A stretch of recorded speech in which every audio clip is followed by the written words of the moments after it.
একদিন রাসূলুল্লাহ সাল্লাল্লাহু আলাইহি ওয়াসাল্লাম তার সাহাবাদেরকে বললেন, এক মানুষ নিঃসঙ্গ পথে একদিন হাঁটছিলেন।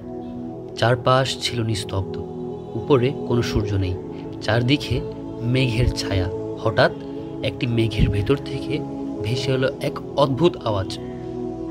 এই আওয়াজের মাধ্যমে যেন কাউকে আদেশ দেওয়া হচ্ছে, অমুকের বাগানে পানি বর্ষণ করো। লোকটি তখন থেমে গেল, অবাক হয়ে আকাশের দিকে তাকালো। সে বুঝতে পারল এই মেঘ কাউকে উদ্দেশ্য করে কথা বলছে। মেঘটি তখন আস্তে আস্তে সরল পথে এগিয়ে গেল এবং বৃষ্টি শুরু হলো।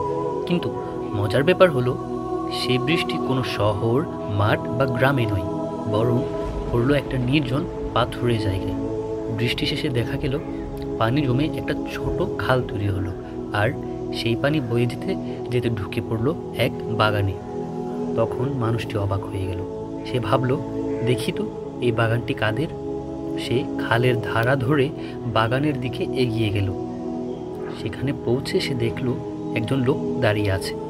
বৃষ্টির পানি কষ্ট করে বাগানের চারিদিকে তিনি ছড়িয়ে দিচ্ছেন এবং গাছগুলোকে সেচ দিচ্ছেন। তখন ওই লোক বাগানে কাজ করা ব্যক্তিটিকে জিজ্ঞেস করলেন, ভাই, একটু কিছু কি জানতে পারি? তখন লোকটি হাসলেন এবং বললেন, জিজ্ঞেস করুন। ভ্রমণকারী বলল, আপনার নাম কি? তখন বাগান মালিক প্রত্যুত্তরে তার নাম বললেন। এটি শুনে ভ্রমণকারীর চোখ বিস্ময়ে বড় হয়ে গেল এবং তিনি বলল, এই নামই তো আমি আকাশের মেঘ থেকে শুনেছি।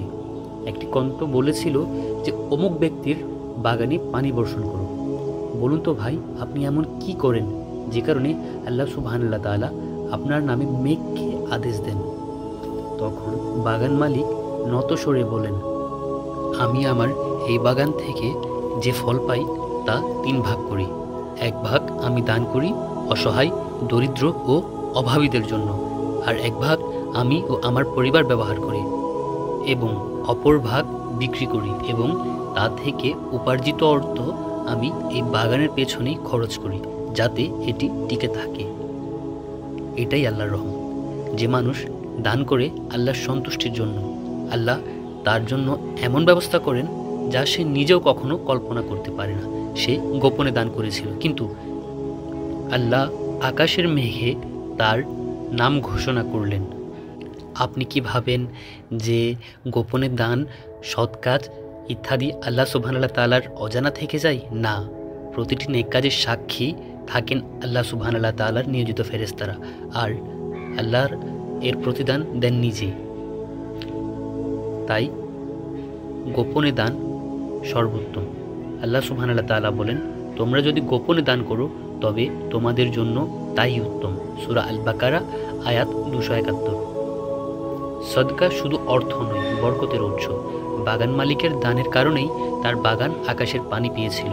নিয়ত যদি পবিত্র হয়, আল্লাহ তাআলা নিজেই তার ফল দেন।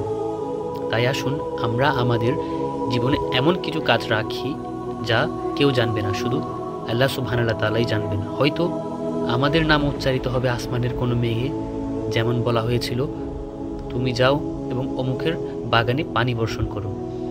আজকের এই কাহিনীটি নেওয়া হয়েছে সহিহ মুসলিম শরীফের হাদিস নম্বর 2984 থেকে। আল্লাহ সুবহানাহু তাআলা আমাদেরকেও এভাবে গোপনে দান করার তৌফিক দান করুক এবং সর্বদা তার সন্তুষ্টি অর্জন করতে পারার তৌফিক দান করুক। আমিন।